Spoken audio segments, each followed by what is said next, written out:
2009 marked the 50th year since Fidel Castro and his band of guerrilla soldiers marched into Havana and claimed a new Cuba. Today, Fidel Castro is more withdrawn from the public and media spotlight than he was in 1959, and his brother Raul now holds presidency. However, it's an Argentinian doctor that we remember as the iconic figurehead of the Cuban Revolution. Ernesto Guevara de la Serna, affectionately nicknamed Che by his comrades, was the former president of the National Bank of Cuba and the director for the Institute of Agrarian Reform. He died over 41 years ago. But do we remember the man behind the image? Do we remember what he stood for? Or has his image simply become an ever-exploited tool of capitalism?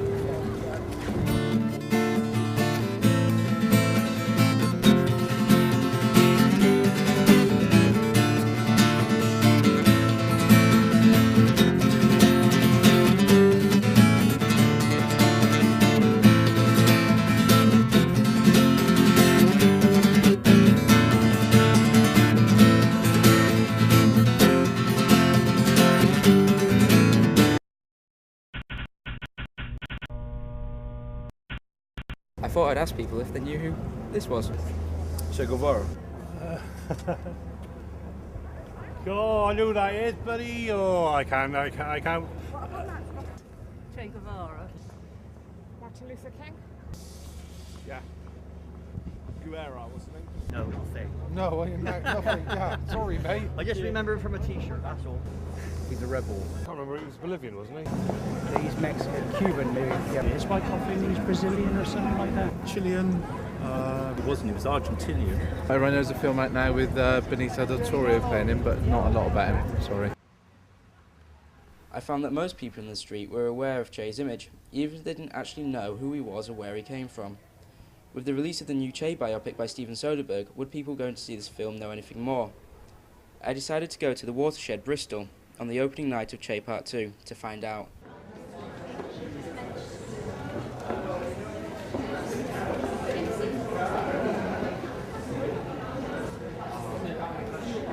I don't know a great deal about him, you see. Do you think that that's something which maybe should be addressed more in today's society, that we need to know more about these figures in history? Very much, especially if he is the sort of #2 icon in the world for iconography. People need to know more about it.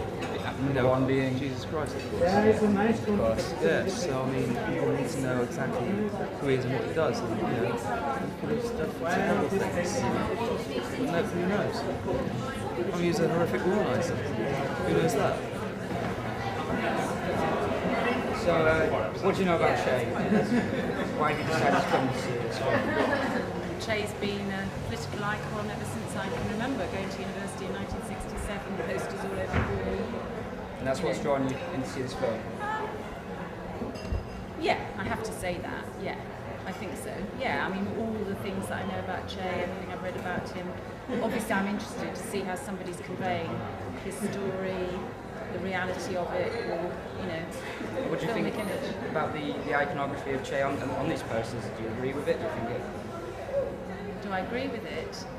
It happened. I mean, there's in the middle of Havana, there's a fantastic mural on a huge building in Revolution Square, which is the prototype for the Che posters. And they were all over everywhere. He died in 1967. They were already there. He achieved a lot, I mean, it's become commodified since. So I found that people going to watch the film were more knowledgeable than people on the street. Argentina in 1928 saw the birth of Ernesto Guevara de la Serna, later to become Che. As a young medical student, he travelled around much of Latin America, and the social injustices he witnessed transformed him. It was in Mexico that he met Fidel Castro, the revolutionary leader of the 26th of July movement, who after a 2-year guerrilla campaign in the jungles of Cuba, arose to become president, with Comandante Che at his side.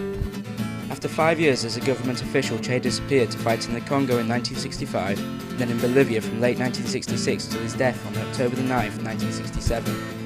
His body was placed on display in a laundry house in Villa Grande, Bolivia. Military and government officials paraded his corpse to the media. His last words, "Shoot, coward, you're only going to kill a man."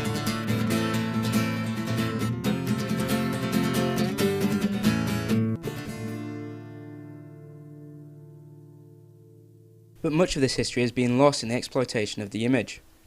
And at £4.99 per poster, just how much money is being made? I decided to phone Pyramid International, the producers of the Che poster.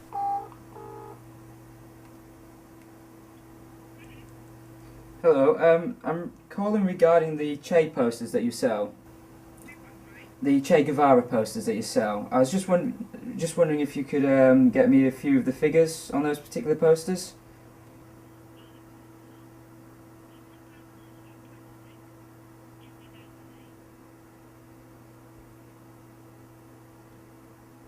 Right.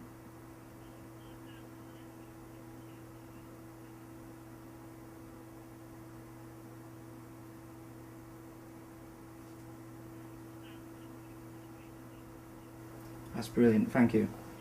Okay, can I just ask you a question? Could I ask you if you know anything about Che Guevara? You don't know anything?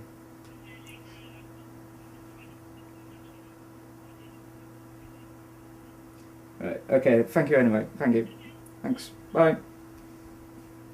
The sales of Che posters I was given from Pyramid International surprised me. I began to realise the money-making potential behind the use of Che as an image. I wondered how a modern-day socialist would react to this commodification. Capitalism will utilise any option it can to make money. Capitalism not only puts Che Guevara on t-shirts, it puts Leon Trotsky on t-shirts, it puts Lenin on t-shirts, and actually I've seen Karl Marx's face on t-shirts. Now the capitalists will do that. I think that in reality, some of the people who wear Che Guevara t-shirts have no idea who Che Guevara was. It's a fashion statement. After the Cuban Revolution of 1959, Fidel Castro sent Che Guevara on a diplomatic world tour in order to distance Che's Marxist beliefs. We've come to the University of the West of England to interview Dr. Mark Bold to find out just what is Marxism.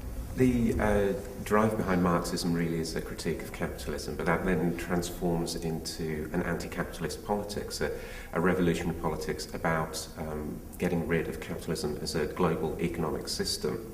The real-world situation in Cuba, so close to America, at a period of heavily armed American imperialism, needing to exist in the real world in that situation, caused the Cuban Revolution, once in government, and Castro in particular, to have to make more moderate their position in some respects. So they could focus on exporting revolution to Africa and Latin America, so they could focus on reconstructing Cuba from this impoverished nation to a nation with healthcare systems and education systems.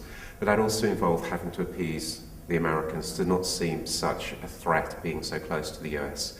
Hence, Che being sent overseas. Che was willing to go overseas as well. He was a revolutionary, not a politician, and he found fulfillment, I think, much more in the process of revolution rather than being part of a state.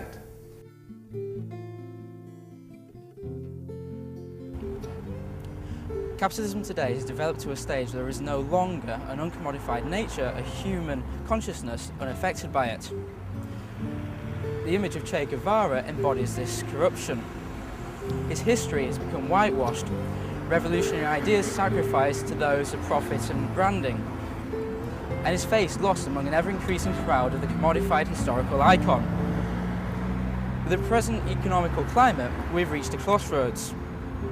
Do we continue with the capitalist structure that we know, or do we turn to the left and socialism, like Cuba in 1959? Or have we reached a time where revolution and a complete social rebuild doesn't seem so drastic?